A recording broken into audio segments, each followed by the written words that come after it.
Hello, j'espère que vous allez bien, je suis trop heureuse de vous retrouver pour cette nouvelle vidéo. Ça va changer un peu d'habitude, je vous amène pas dans mon quotidien, je fais pas de vlog. Ça va me faire un peu bizarre d'ailleurs de faire une vidéo face cam. Je réponds aujourd'hui à toutes vos questions, celles que vous me posez en commentaire, mais aussi celles que vous m'avez posées sur Instagram car j'ai fait une petite boîte aux questions.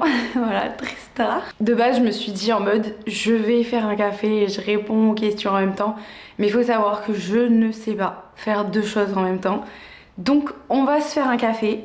Vous faites un café, une tisane, un matcha, je sais pas. Ce que vous voulez, on se pose et on discute et on apprend à mieux se connaître.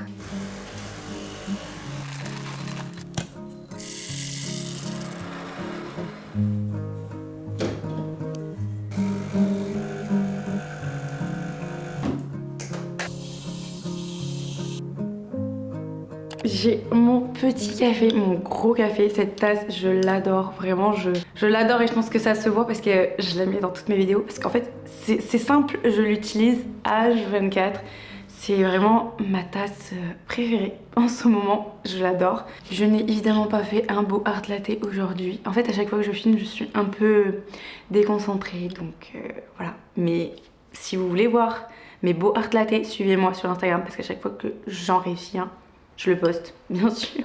Avec ce soleil en plus, mais ça rend trop heureux. Franchement, est-ce que ça fait pas plaisir d'avoir une bonne luminosité dans une de mes vidéos? Parce que j'avoue que ces dernières semaines, avec le mauvais temps, vous commencez à savoir quand il fait pas beau dans l'appart, j'ai l'impression qu'il fait nuit H24 et là ça fait trop plaisir.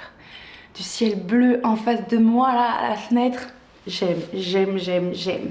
Bref, on n'est pas là pour parler de la pluie et du beau temps. Je vais répondre à vos questions en commençant par une que vous me posez tout le temps et en vrai je peux comprendre. Parce que je suis un peu arrivée de nulle part et j'ai jamais trop expliqué mon parcours et j'avouerai que c'est quand même plus simple de suivre des filles qui ont commencé les réseaux sociaux pendant leurs études, tout ça, et c'est vrai que personnellement, j'ai pas commencé les réseaux sociaux de cette manière parce que j'ai jamais osé et à mon plus grand regret, enfin, j'ai toujours voulu faire ce que je fais aujourd'hui, c'est juste que je me mettais tellement de barrières et j'avais honte, genre, mais bref, je vous expliquerai au fur et à mesure de la vidéo. Pour que vous compreniez un peu mon parcours, je pense que c'est vraiment nécessaire que je vous explique tout depuis que ça a commencé, depuis ma tendre enfance, on va dire. Je suis née en France, mais mes parents ont décidé directement d'aller vivre à Barcelone. Et c'est que à partir de mes 6 ans que je suis revenue vivre en France. J'ai vécu vraiment les 6 premières années de ma vie en Espagne. Ma mère est espagnole, mon père est français et ma mère m'a toujours parlé en espagnol et de toute façon j'ai commencé ma vie en étant dans une école espagnole. Et c'est qu'à partir de mes 6 ans que j'ai commencé à parler vraiment plus en français, même si mon père me parlait en français, toute la famille de mon père me parlait en français. Du coup en fait juste j'avais 2 langues dès le début de ma vie. Et donc je suis arrivée à mes 6 ans en France, j'ai fait ma primaire, mon collège dans le même village, jusqu'au lycée où j'ai décidé de partir en internat dans un lycée agricole, attention. Parce que je voulais, et j'ai toujours voulu. Quand j'étais petite, on me demandait tout le temps qu'est-ce que tu veux faire. C'était ça que je voulais faire, c'était travailler avec les chevaux parce que c'était vraiment ma passion, ça a toujours été ma passion. J'ai toujours adoré et c'était ça que je voulais faire, être accompagnatrice équestre. C'est pour ça que je suis partie en lycée agricole pour pouvoir suivre un cursus avec option équitation. Au fil des années, je pense que c'est pas la passion pour l'équitation mais la réalité qui m'a rattrapée et je me suis vraiment rendu compte que c'était pas du tout ce que je voulais faire. Travailler 24 heures sur 24 avec les chevaux, c'est vraiment un travail de dingue. Vraiment, tous ceux qui travaillent dans le milieu équestre, c'est un travail de fou. En fait, c'est juste 24 heures sur 24 et je sais que dans ma vie, je ne voulais pas être 24 heures sur 24 avec les chevaux. On réalise pas que si on choisit un métier dans le milieu équestre, c'est vraiment pour toute ta vie, ça ne s'arrête jamais parce que en fait les animaux, donc les chevaux sont toujours là, il faut les nourrir, il faut s'en occuper et c'est tout le temps 24 heures sur 24. S'il y a un problème, il faut s'en occuper. Donc ma vision elle a vraiment changé mais j'ai quand même gardé ce truc de tourisme. Voilà, pour comprendre, c'est que vraiment je voulais faire du tourisme mais je détestais l'anglais et pour travailler dans le tourisme forcément il faut parler anglais, mais sachant que j'étais bilingue français-espagnol, pour moi l'anglais c'était une plaie, je détesté ça. C'était vraiment genre, pourquoi faire? Genre, encore une langue, pourquoi faire? Donc c'est pour ça que c'était assez compliqué pour moi de me projeter dans le tourisme parce que je ne connaissais pas un mot d'anglais, je n'y arrivais pas vraiment, c'était ma phobie. Du coup, vu que cette envie-là de travailler en tourisme s'est vraiment confirmée, je me suis dit, après mon bac, je pars à l'étranger pendant 8 mois, 7 mois pour vraiment me forcer à apprendre cette langue qui est très très importante partout en fait, même pas que dans le tourisme finalement. Et c'est pour ça qu'après mon bac, j'ai décidé de faire une sorte de année sabbatique, mais en vrai c'était pour vraiment apprendre l'anglais. Du coup j'ai vécu 7 mois en Australie et précisément à Sydney qui est vraiment la ville de mon cœur. C'est là où j'ai un peu commencé ma vie finalement d'adulte, si on peut dire ça comme ça. Ça m'a vraiment changé parce que moi je venais d'un petit village, enfin même pour mon lycée, je suis partie dans un autre petit village. Je suis jamais trop sortie du Béarn parce que du coup je suis d'origine du Béarn. C'est là où habitent mes parents depuis que j'ai mes 6 ans. Et je suis jamais trop sortie à part pour aller en Espagne chez mes grands-parents ou pour aller chez mes grands-parents du côté de mon père. Mais je suis jamais trop sortie du sud-ouest en fait. Clairement, on est vraiment resté un peu là quoi. Enfin vraiment c'était un truc de malade. Genre vraiment c'était le premier voyage de ma vie. J'avais hésité avec l'Angleterre parce que j'avoue que c'est un peu plus proche et un peu plus logique d'aller en Angleterre pour apprendre l'anglais. Mais j'avoue que c'est pas un pays qui m'attirait trop et surtout j'avais ce rêve d'aller en Australie vraiment au plus profond de moi, mais c'était tellement loin que je me disais c'est inatteignable. Et le pourquoi je suis allée en Australie, c'est que je me suis dit en fait t'y vas et t'as pas le choix que d'y rester parce qu'en fait les billets ils sont tellement chers. Mais enfin je sais plus je pense que c'est les mêmes prix maintenant, mais à l'époque c'était tellement cher, c'était tellement waouh. Le prix c'est un SMIC, tu vois, genre ça coûte très cher. Et je me suis dit tu prends l'aller-retour et t'as pas le choix, tu modifies pas tes billets, t'as pas le choix que de rester, d'apprendre l'anglais. Et ça a marché parce que j'ai fait 7 mois en Australie sans revenir. Il y a plein de fois où j'avais envie de revenir, mais au moins ça te force un peu à sortir encore plus de ta zone de confort et t'adapter encore plus aux situations. C'est hyper inconfortable d'être à 12 000 km de chez soi. C'était très inconfortable à l'époque. Aujourd'hui, ça va, je peux. Mais c'est vrai que quand c'est la première fois, t'es là en mode tout est nouveau, donc c'était pas très simple comme expérience. J'ai fait pendant 6 mois fille au père dans une famille. Du coup à Sydney, la ville de mon cœur. Je pense que je vous en ai déjà parlé dans certaines vidéos, mais cette ville, je l'adore. Et je pense que c'est parce que c'était ma première expérience solo, ma première expérience d'adulte, que je pense que cette ville est dans mon cœur. Je pense que c'est surtout pour ça, mais vraiment c'est une ville extraordinaire et je rêve d'y retourner. Mais c'est une ville extrêmement chère, donc j'étais bien contente d'être dans une famille. Donc j'étais nourrie, logée, blanchie, enfin voilà, le concept d'être au pair.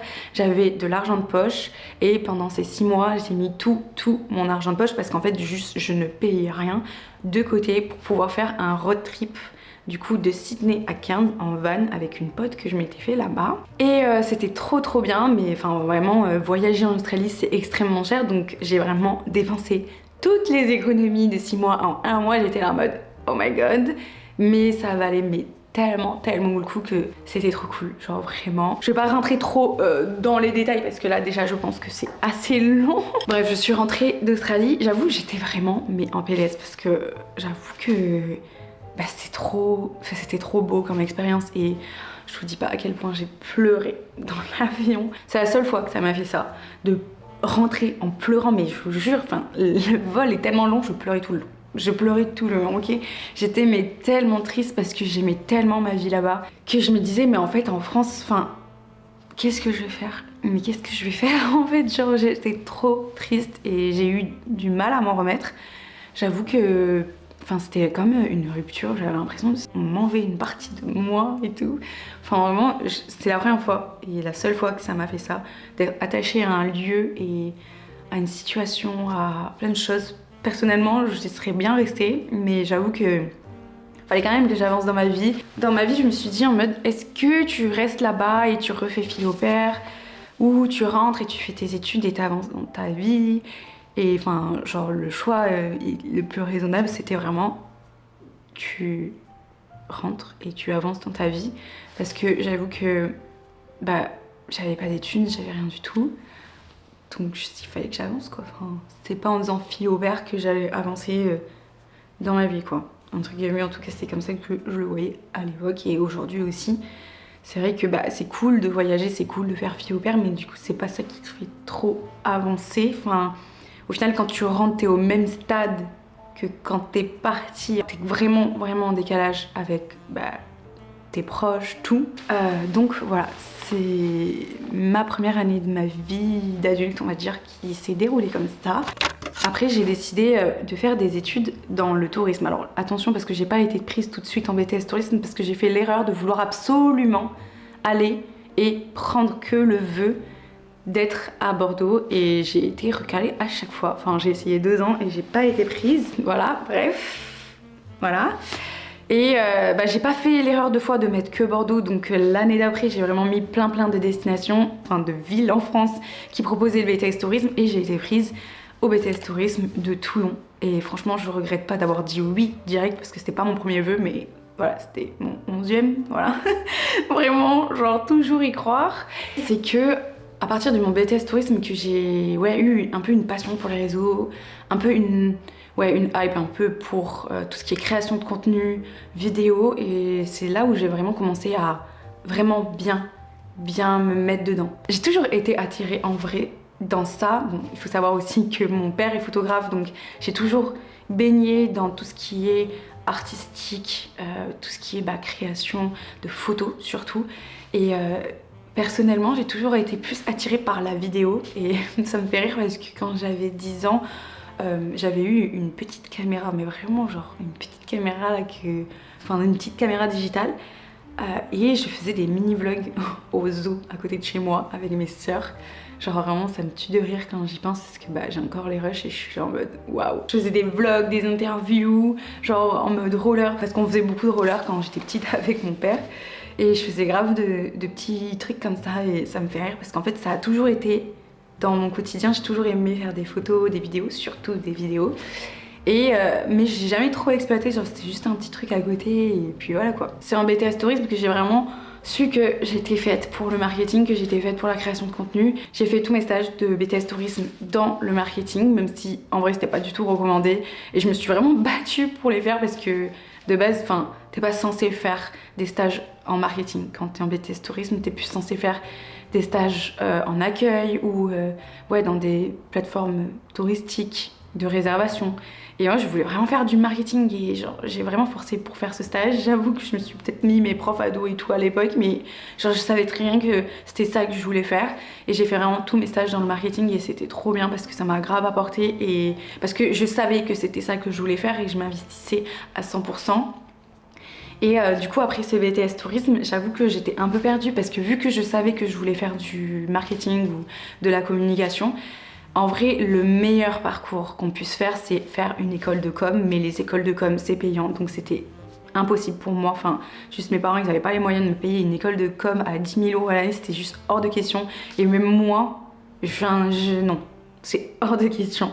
Du coup, je me suis un peu orientée vers des licences de e-commerce et e-tourisme. Et j'ai fait du coup une licence en e-commerce, et c'était ma dernière année d'études, parce qu'après est venu le Covid. J'ai fait un stage de marketing pareil, et de création de contenu pour une plateforme de réservation de cours de surf. Et c'est un peu là que tout a commencé, parce que du coup c'était un stage très long. Après le Covid est arrivé, donc c'était un peu genre la galère. Enfin voilà.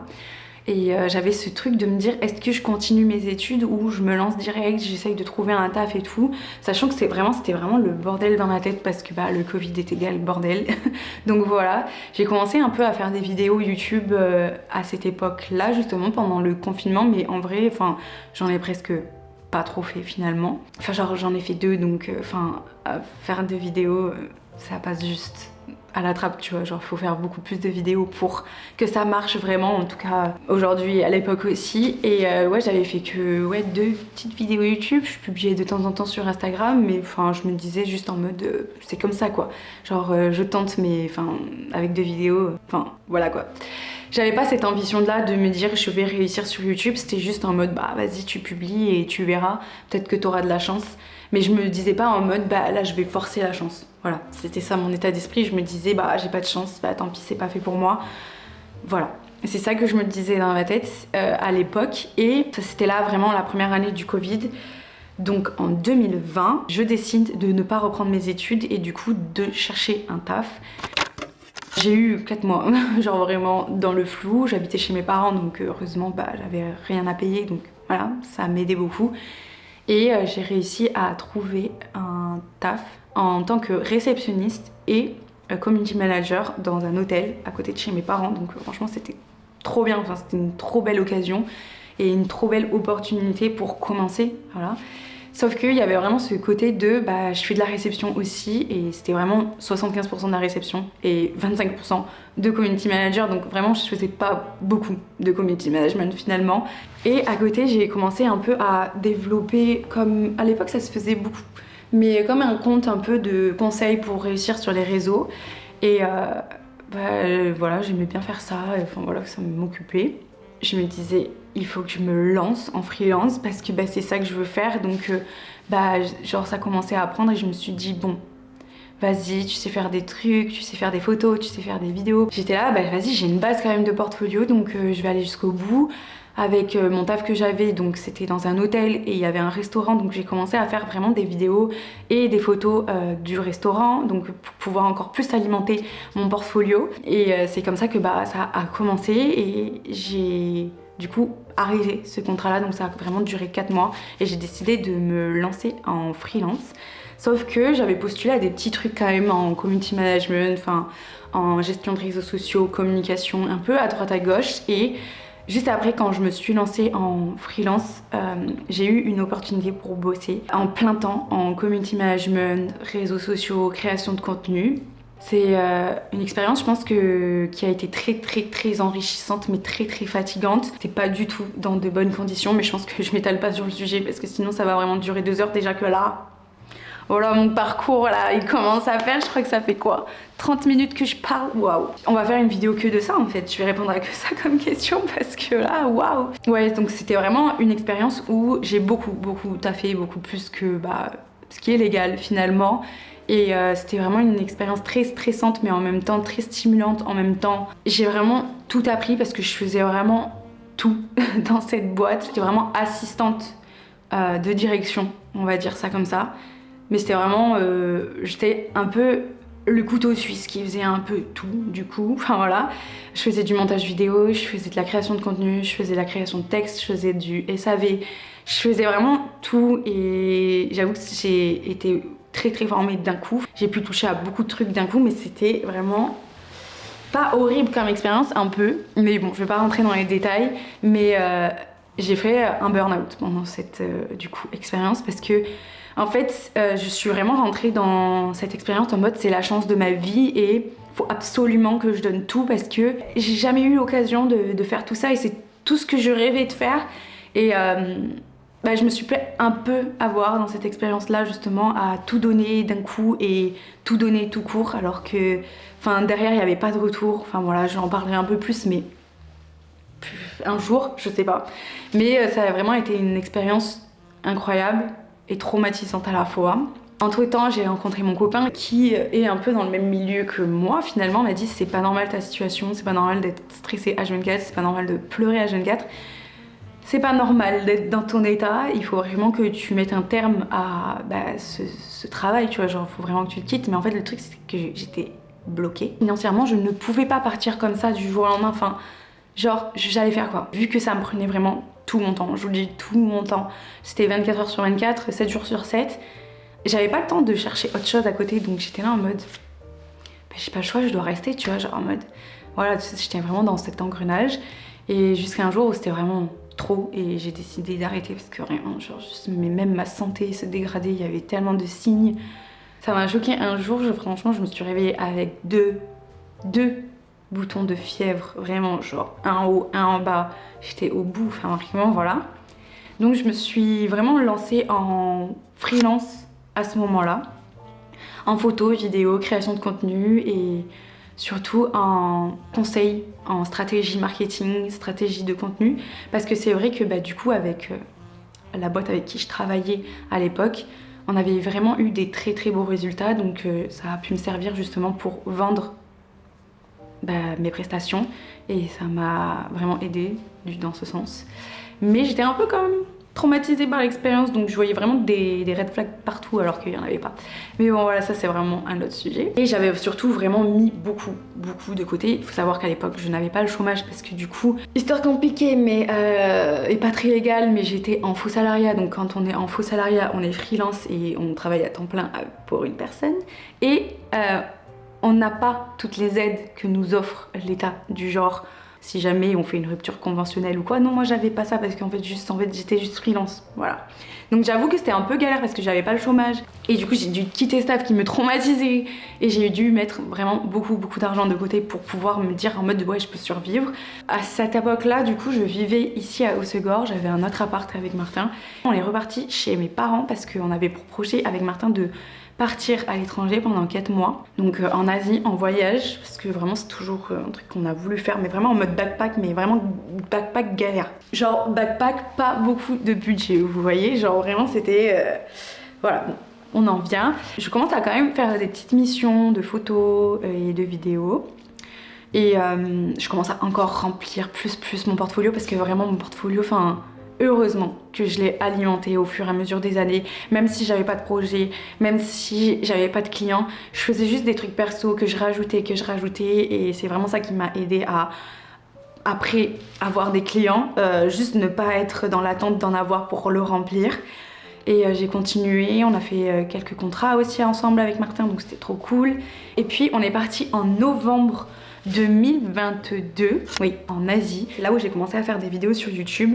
Je commençais vraiment à me dire, bah vas-y, je veux vraiment faire des vidéos. Genre vraiment, je veux vraiment faire des vidéos, c'est ça que je veux faire. En fait, je me suis dit, vas-y, go, même si c'est pas parfait, parce que souvent, c'est ça qui me freinait, c'est que je voulais que ça soit parfait pour le faire. Et je me suis dit, même si c'est pas parfait, même si, voilà, tu publies, tu verras bien. Ça a pas trop pris, je trouve. Enfin, voilà, j'avais quelques, voilà, vues, mais... ça a pas trop pris et je pense que c'est parce que j'étais pas trop à l'aise déjà d'un côté et surtout parce que c'était pas vraiment un contenu qui intéressait. Je crois qu'un peu le voyage ça s'est un peu stoppé niveau ouais genre je pense que ça intéresse pas trop genre et du coup enfin ou alors ça intéresse une minorité de personnes et c'est comme si j'arrivais pas à les atteindre ou alors juste bah mon contenu était juste nul peut-être, je sais pas mais bref, peut-être qu'il y en a d'entre vous qui me suivent depuis mais j'avais l'impression que ouais même moi je me retrouvais pas dans ce que je faisais et en fait c'était vraiment une prise de tête aussi parce que bah genre je faisais une vidéo de semaine, ça marchait pas, j'avoue ça me déprimait un peu. J'étais à fond les 2 premiers mois et puis après j'ai fait un peu moins régulièrement pour pouvoir un peu plus profiter du moment présent parce que quand on fait une vidéo YouTube par semaine et qu'on voyage, j'avoue que c'était compliqué. Genre vraiment c'était compliqué. Enfin voilà, c'est une grande charge de travail et surtout avec tous les déplacements quand t'es en backpack et tout, c'est pas simple. Donc j'ai fait moins de vidéos. Et on a fait notre petit road trip en backpack et tout. Et en fait, on avait 2 choix avec Martin. c'est soit on rentrait et on développait vraiment notre activité, soit on allait en Nouvelle-Zélande et on travaillait dans des fermes pour se refaire de l'argent et tout ça. Bon, bref. Sauf que pendant ces 4 mois de voyage là en backpack en Asie, on avait genre 30 € maximum de budget par jour, sachant que c'est vraiment pas beaucoup. On se restreignait beaucoup et on était dans l'inconfort H24 et j'avoue que je pense que je pesais le pour et le contre et je me disais est-ce que j'ai vraiment envie d'être encore plus dans l'inconfort et aller dans des fermes et du coup de travailler, de pas faire ce que je veux vraiment faire, c'est-à-dire soit des vidéos YouTube ou soit faire des choses à travers les réseaux ou la photo, vidéo, enfin c'était pas du tout ces univers-là. Genre là, t'allais travailler dans une ferme, te faire de l'argent, ok, mais pour au final quoi? Parce que genre en mode, ça allait pas me faire avancer dans ma vie.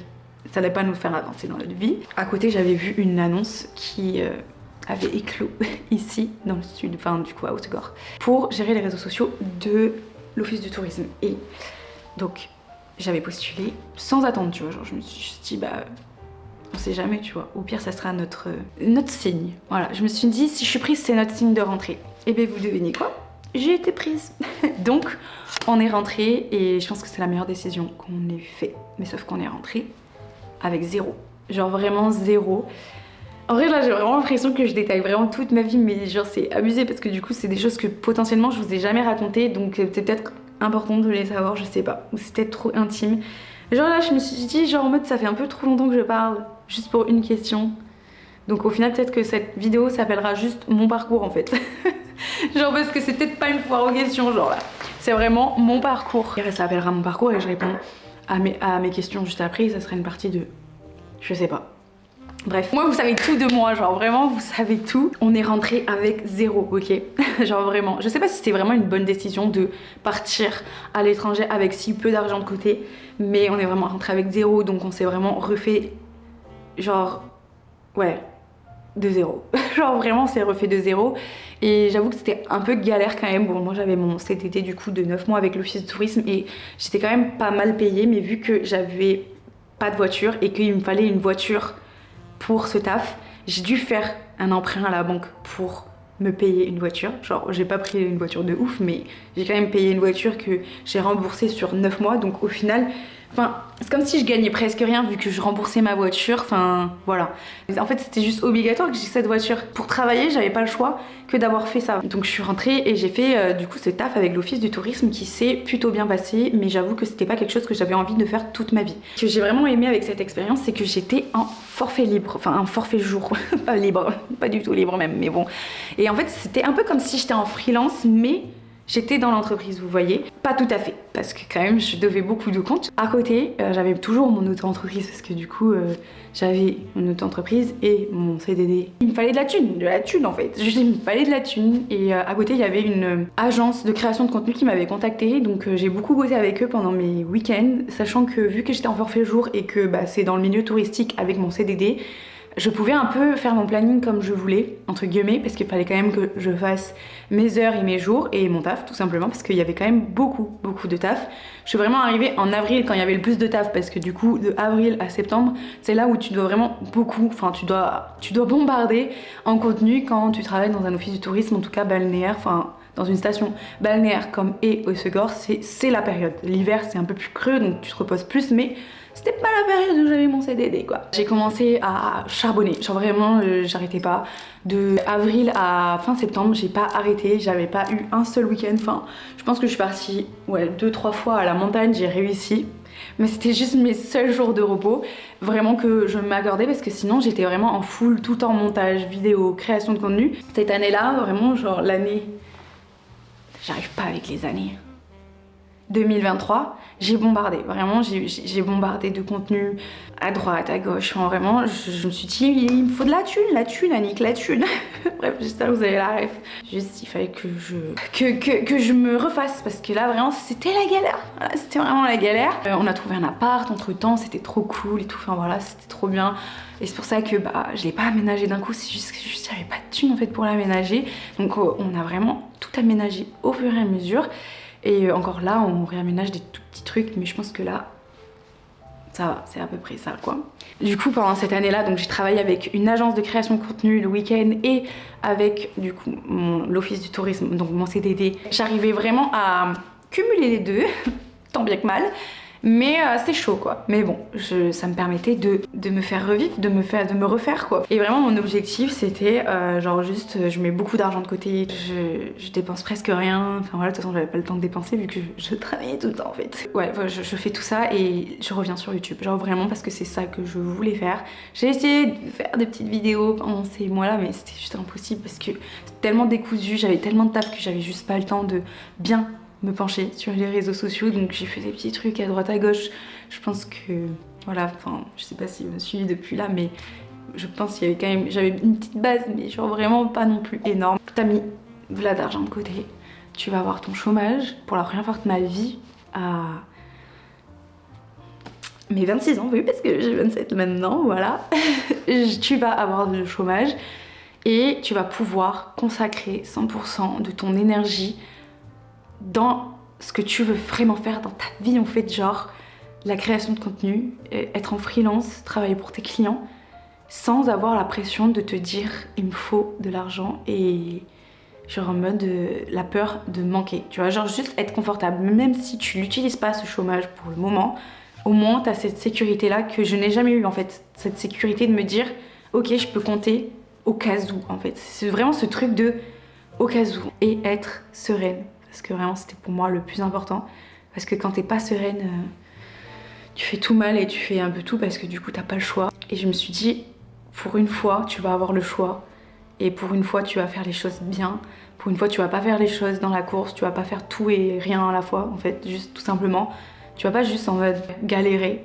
Tu vas être sereine. Je me suis dit, c'est le moment de te lancer à fond. Par contre, maintenant, tu vas faire les choses bien. Ça suffit de faire juste une vidéo et te dire, bon, vas-y, j'ai pas de chance, j'arrive pas, ça marche pas pour moi et j'arrête. Non, là, ma belle, tu vas te prendre 1 an et tu vas faire une vidéo semaine minimum sur YouTube. Tu vas créer des trucs, voir ce qui marche, tu vas voir ce qui marche pas. Tu vas faire des choses en sorte pour que ça marche vraiment cette fois-ci. Parce que juste, en fait, je me donnais pas le choix. Je voulais faire ça. Je voulais faire ça depuis tellement longtemps. Enfin là, dans mon parcours, je vous explique un peu, mais dedans, je vous montre pas vraiment que je voulais faire ça depuis toujours. Mais en fait, c'était toujours au fond de moi, mais juste j'ai jamais vraiment osé et jamais pu en vrai. Voilà, je me suis vraiment dit en mode, vas-y, toi aussi, tu peux avoir cette chance. Toi aussi, tu peux en fait. Juste essaye pour de vrai, parce que vraiment, genre juste dans ma tête, je me disais, vas-y, je fais 3 vidéos, je vais percer, genre non. Non. Et vraiment pour l'ego, ça fait très très mal d'essayer. Mais je me suis dit, en fait, juste si t'essayes pas, mais qui va le faire à ta place? Si t'essayes pas pour de vrai, qui va le faire à ta place? Personne. Donc je me suis sortie les doigts du cul comme dit et j'ai fait des vidéos une fois semaine et tout. À côté, j'étais très contente, j'avais quelques petites clientes et au fur et à mesure de faire des vidéos, au final, bah, j'ai un peu attiré des gens qui cherchaient du montage vidéo. Donc en fait vraiment j'ai commencé à faire beaucoup de montage vidéo en parallèle de mes vidéos YouTube. Donc c'est trop cool parce que j'ai eu des clientes qui m'ont contacté pour leurs vidéos YouTube, pour monter aussi des reels, enfin voilà, je faisais du montage quoi. Et à côté aussi, je faisais de la photo, de la vidéo, je continuais un tout petit peu, mais un peu moins parce que j'avoue que l'année passée, du coup, là où j'étais avec l'office du tourisme et avec l'agence, j'ai fait beaucoup de vidéos, photos, enfin vraiment, j'ai bombardé, enfin je faisais que ça. Photos, vidéos, montage, retouche. Je faisais ça tout le temps. Et ça m'a un peu écœurée. Et j'avais plus trop envie d'en faire, donc c'était trop bien de pouvoir faire du montage parce que bah, ça me faisait faire autre chose. En vrai, aujourd'hui, on me demande qu'est-ce que tu fais dans la vie, mais je sais pas, je sais pas du tout. Parce que, donc, qu'est-ce que j'ai fait même dans ma vie, je sais pas. Enfin, en vrai, c'est fou, mais la communication, tu peux faire tellement tout et n'importe quoi que. Enfin, n'importe quoi quand même pas, mais que, au final, qu'est-ce qu'on fait vraiment? Enfin, j'ai tellement fait de trucs différents que, ouais, enfin. Ouais, je fais de la com, mais ça veut tellement rien dire, genre vraiment. Donc là aujourd'hui je me dis que je suis photographe, vidéaste, monteuse vidéo et que bah, du coup je fais des audits de compte, tout ça, mais ça j'en fais un peu de moins en moins, j'en ai fait là cette dernière année, mais en fait c'est juste tellement aléatoire. Surtout sur la partie freelance. T'es vraiment amené à toucher à tout, donc là je vais revenir dans la partie freelance du coup après. Ne vous inquiétez pas, on va en parler. Donc ouais, donc là c'est à peu près ça mon parcours et pourquoi je me suis lancée sur YouTube, c'est vraiment parce que c'est par passion et que j'ai toujours aimé partager. J'ai jamais su quoi partager parce que même moi dans ma vie en fait j'étais perdue en vrai. Et même là aujourd'hui je suis en train de me chercher et je vous le dis dans mon quotidien, enfin je suis pas sûre de ce que je fais, tu vois, je fais des choses et ça me plaît. Donc enfin c'est le plus important je pense. Et j'avoue que ça fait mal quand ça marche pas, mais en fait juste ça me plaît, donc il faut juste que je garde ce truc de ça me plaît. Et en fait qu'est-ce qui définit ce qui marche et ce qui marche pas? C'est juste dans ma tête, genre voilà. Parce que pour certaines personnes ce que je fais ça marche, pour certaines ça marche pas du tout. Pour moi, je sais pas. Je sais pas, genre et voilà. Je vous approche pour qu'il y ait un peu moins le soleil, parce que même si j'aime bien, bon... c'est un peu chiant. Bon voilà comment a un peu commencé mon aventure sur YouTube et ce que je veux garder vraiment au plus profond de moi sur ce que je fais sur YouTube, c'est que j'adore ce que je fais.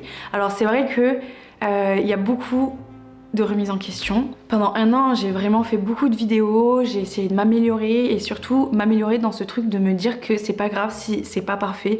Il y a beaucoup de fois où je me suis dit putain c'est pas parfait, je peux pas publier, c'est nul et que je me suis beaucoup bloquée en fait pour des choses, enfin on s'en fout, au pire tu t'améliores au fur et à mesure et c'est ça le plus important, c'est juste en mode rester dans l'action, faut juste continuer à faire des choses, même si des fois c'est difficile. Je vous avoue c'était pas simple hein, vraiment ces dernières années parce que en vrai, enfin j'en vis pas, tu vois, genre en mode, enfin surtout au début je ne monétisais même pas mes vidéos, genre toutes mes premières vidéos elles sont pas, enfin c'est pas possible de les monétiser parce que je mettais des musiques non libres de droit et je pense que vraiment ça a été une erreur parce qu'en vrai on a cette chance là de pouvoir être monétisé par YouTube et j'en profitais même pas. Enfin, j'étais en mode, tu te mets un petit couteau dans le pied, tu vois, genre... Enfin, au moins profite un minimum de ce que tu peux avoir et ça peut te faire avancer de plus en plus. Enfin, tu vois, genre juste cette base de revenus, ça peut te faire avancer pour d'autres choses, pour... Enfin, sincèrement, je vous le dis, je gagne pas des milliers et des cents sur YouTube, mais quand même, c'est cool, je trouve, d'avoir ce plus. Et en fait, c'est surtout que, moi, je réfléchis un peu comme ça, c'est tout l'argent que je gagne sur YouTube, je le réinvestis dans toutes mes vidéos. Genre vraiment... que vous voyez les recettes, je m'achète des nouveaux bols. Voilà, je sais que si par exemple je veux faire une aventure en particulier, je vais piocher dans mon argent de YouTube. C'est vraiment un argent que je veux garder que pour le réinvestir sur des vidéos. Ça, j'en ai pas profité dès le début et je trouve ça très dommage. Parce que même si c'est que 100 € par mois, que on s'entend parce que c'est quand même beaucoup, c'est 100 € par mois. Et avant, je me disais, bah ça vaut pas le coup, enfin genre pour 100 €, tant pis. Mais là aujourd'hui je réfléchis un peu autrement, je me dis on sait jamais, parce que s'il y a une vidéo YouTube qui perce et que je peux me faire de l'argent pour pouvoir faire des vidéos encore mieux, investir sur du matériel encore mieux, faut que j'en profite en fait. Juste, faut que je profite de ce que j'ai en face de moi et que j'ai de la chance d'avoir, parce que tout le monde ne peut pas avoir la monétisation parce qu'il faut un certain quota d'abonnés, il faut un certain quota de vues, et en fait avant je l'avais pas cette chance. Je l'ai eu à partir de avril 2023. Et j'en profitais même pas, je vous jure, de avril 2023 à septembre, je n'avais pas activé ma monétisation. Et je ne mettais que des musiques non libres de droit. Maintenant, je mets des musiques libres de droit pour potentiellement gagner des sous avec et pouvoir évoluer, pour pouvoir encore plus m'améliorer. Et c'est comme ça que j'ai pu m'acheter ma caméra. Du coup, enfin, j'ai un caméscope qui coûte une blinde en fait, genre juste il coûte 800 €, donc c'est énorme. Donc, sans ça, j'aurais pas pu. Et ça améliore mon contenu. C'est comme ça que j'ai pu acheter mes micros aussi qui donnent une meilleure qualité. Donc bon, voilà, je parle trop. Je parle mais tellement. En fait, je vous dis des trucs et je sais pas si ça passe, genre. Au montage, je vais être là en mode pourquoi t'as dit ça? Genre en mode, enfin, coupe. Mais en vrai, j'ai trop envie d'être sincère avec vous, et même pour les partenariats YouTube, pour être sincère, je n'accepte que des trucs où je sais que c'est 100%, genre, enfin, je suis 100% ok avec. Bon, je pense que tous les créateurs de contenu vous le disent, mais j'ai eu plein de propositions, enfin, plein. J'ai eu quelques propositions, on va se calmer, de placement de produits et de placement, enfin, du coup, d'intégration YouTube que j'ai refusé. Soit parce que, bah, genre, le prix c'est aberrant, enfin, genre, il y a des marques qui te proposent des prix, j'étais là en mode mais non. Ou parce que bah, justement je trouvais que le produit était pas quali, alors que après je vois plein d'influenceuses faire la promotion de ce produit et je suis là en mode ah ouais, c'est trop bizarre, mais ok, genre pas de souci. Ou parce que juste c'est pas un produit que je vais utiliser, donc je vois pas pourquoi j'en parlerai. Enfin, je vais pas vous proposer ça dans le vent en mode bah, parce que juste j'ai de l'argent, parce que ça n'a aucun sens je trouve, et surtout ça me déconnecte un peu de la réalité. De proposer des choses que je n'utilise pas, ça n'a aucun sens.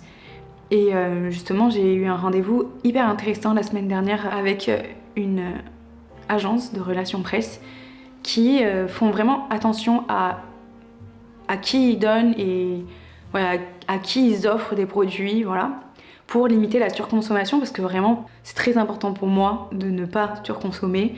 Et vous le voyez, je pense, dans mon quotidien, enfin, je ne surconsomme pas du tout. Je porte tout le temps les mêmes habits, mais en fait, en même temps, c'est juste normal. Enfin, genre, déjà, j'ai plus de place dans mon dressing et je porte les mêmes habits. Donc, imaginez si je surconsommais. Enfin, c'est pas possible. Déjà, j'ai pas la thune, je suis désolée, mais ça coûte trop cher de surconsommer. De toute façon, je vous l'ai toujours dit, je préfère acheter des habits de bonne qualité, d'être sûre que je vais les mettre toute ma vie ou pendant très longtemps en tout cas, que de juste être un peu dans les tendances et consommer rapide, consommer, voilà, bon bref, c'est ma vision et c'est peut-être, je la partage pas avec tout le monde, mais pour moi c'est très important de faire attention à sa consommation. Je réponds à quelques petites questions parce que j'ai l'impression que j'ai rien répondu à vos questions, mais je trouve ça important de vous dire ces bases là déjà, parce que c'est vrai que j'ai fait beaucoup de vlogs où je me dévoile un peu, mais en même temps, enfin, vous pouvez pas vraiment me connaître. Et si jamais vous avez des questions, n'hésitez pas à me les poser en commentaire. Comme ça, je prends toutes les questions et j'y répondrai dans une autre vidéo, vraiment FAQ. Mais là, on est sur une base en fait de connaissances entre vous et moi. Je vous ai exposé ma vie, mon parcours. Et après, je pense que ce serait mieux que je réponde après à vos interrogations. Donc, dans vos questions, il y avait donc pourquoi avoir commencé YouTube. Donc là, je pense que j'ai vraiment répondu parce que c'est vraiment ma passion et que En fait, j'ai toujours voulu faire ça, mais je me suis toujours mis des freins. Donc voilà, mais ça j'ai vraiment bien répondu, je pense. Et est-ce que je vis de la création de contenu et les avantages et inconvénients d'être auto-entrepreneur. Donc ça c'est vraiment les 3 questions que je pense répondre dans cette vidéo. Donc déjà, est-ce que je vis de la création de contenu? Je commence à en vivre. En fait, création de contenu, ça veut tout et rien dire. Est-ce que je vis de l'influence plutôt? Je pense que c'est ça la question. Parce que de la création de contenu, j'en vis depuis 2 ans du coup maintenant. 2 ans.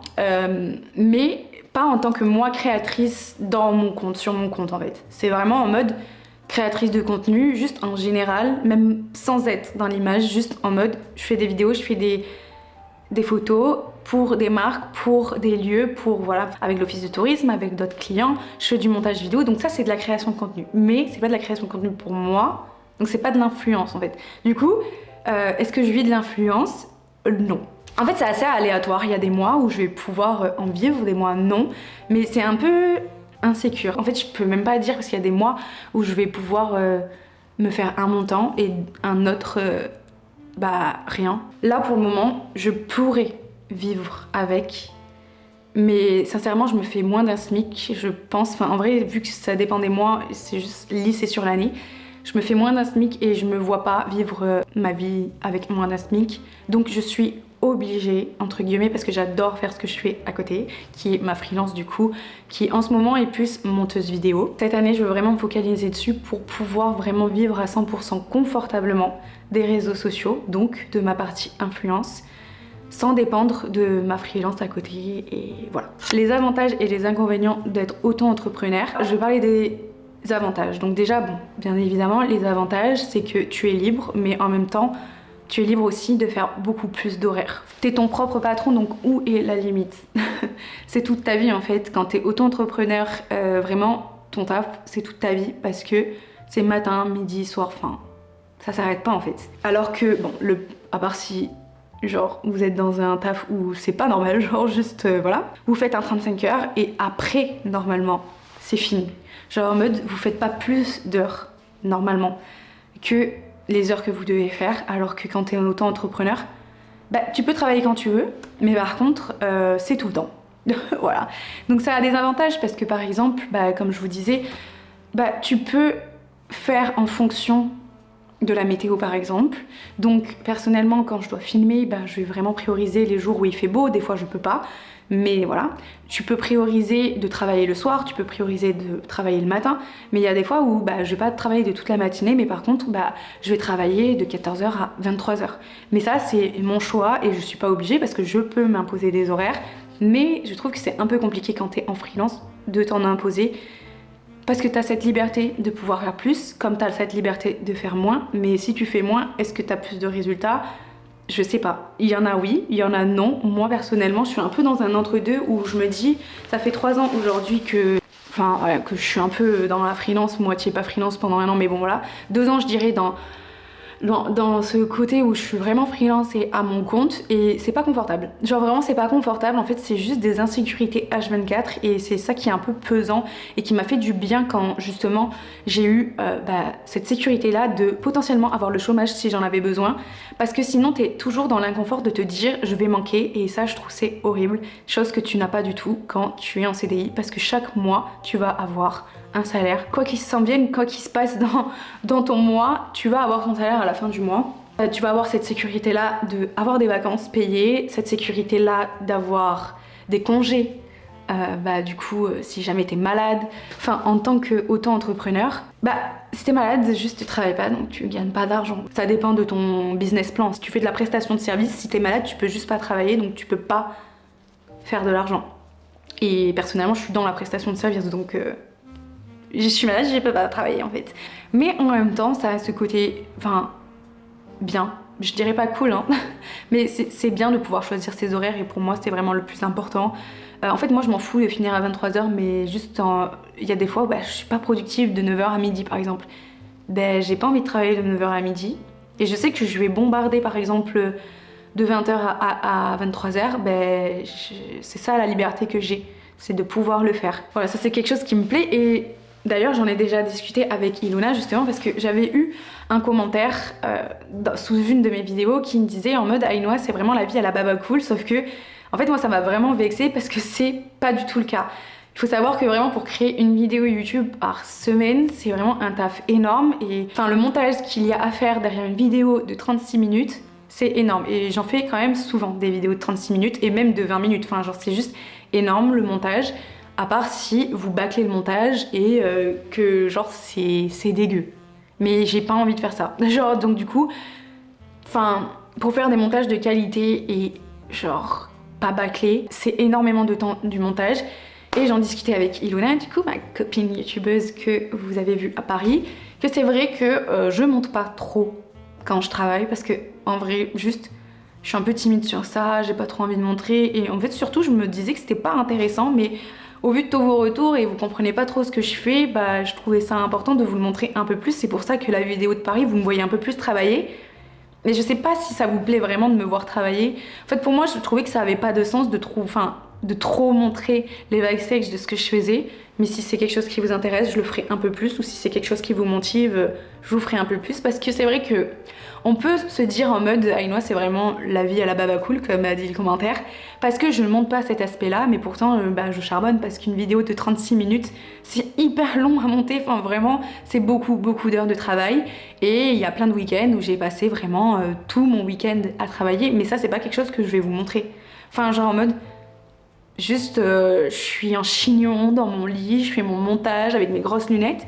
C'est pas vraiment quelque chose que j'ai envie de vous montrer, mais du coup, je charbonne. Mais je le montre pas en fait, je charbonne un peu dans l'ombre, on va dire.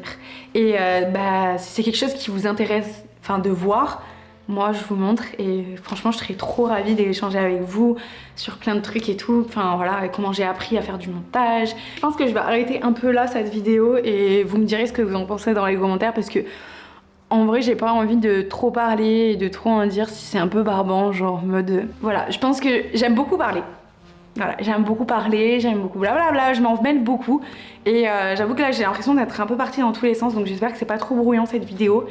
J'avoue, j'ai rien préparé, je me suis dit, vas-y, je vais juste parler avec mon cœur et on verra ce que ça donne. Voilà, juste 1h30 de rush.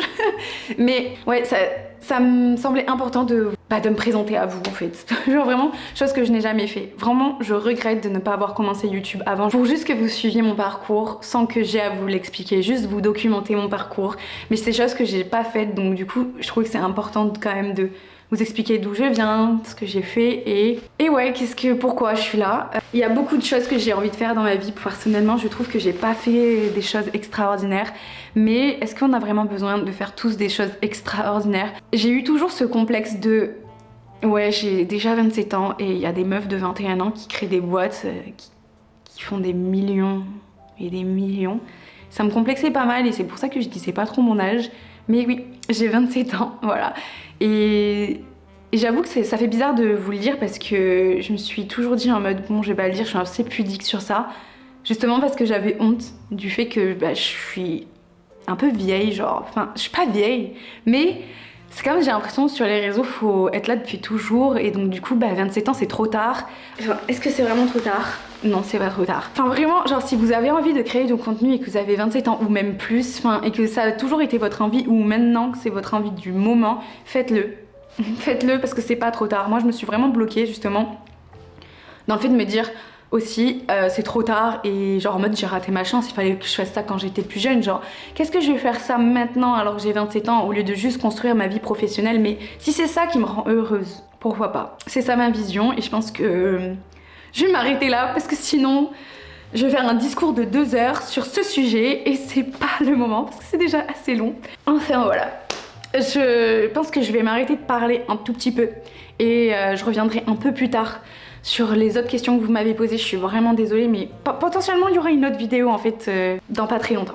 Potentiellement je vous ferai une FAQ assez rapide en bonus voilà, pour répondre vraiment à vos questions et pas que sur mon parcours. Mais j'espère vraiment que ça vous a plu et que ça vous a pas trop ennuyé. Dites-moi franchement parce que c'est la première fois que je fais ça et j'ai un peu peur genre d'être un peu barbante et ouais, genre que ça sert à rien cette vidéo mais j'avais trop envie de me présenter vraiment à vous et comme ça on partage quelque chose de fondé ensemble. On est sur de bonnes bases N'hésitez pas à me faire vos retours dans les commentaires, comme d'habitude, ça me fait trop plaisir. D'ailleurs, merci beaucoup pour cette dernière année et merci beaucoup de m'avoir soutenue. Merci beaucoup pour toutes celles qui commentent sous mes vidéos. Ça me fait trop plaisir et ça m'encourage vraiment à continuer parce que je vous avoue que c'est pas simple. Genre vraiment, c'est pas simple toutes les semaines de se dire ok, je crois encore en mon rêve. Il y a beaucoup de fois où je me suis dit vas-y, je vais arrêter, enfin c'est bon, ça marche pas, enfin j'arriverai jamais, enfin bref. C'est tout le temps des remises en question, donc vos commentaires, vos retours, ça compte énormément et chaque commentaire positif, enfin ou même constructif que je reçois, ça m'aide à avancer de plus en plus, à m'améliorer de plus en plus. Et je trouve que c'est ça qui est cool dans ce que je fais, c'est que je peux encore m'améliorer et je peux encore faire plein de choses. Et il y a tellement de choses que j'ai envie encore de faire et de vous amener avec moi. Donc voilà, j'espère vraiment que pour toute cette année, vous allez me suivre et que vous allez apprécier le contenu que je vous propose. Parce que vraiment, c'est fait avec le cœur. Donc voilà, j'arrête de parler et je vous dis à la semaine prochaine ou à bientôt si je fais une autre FAQ. Bisous!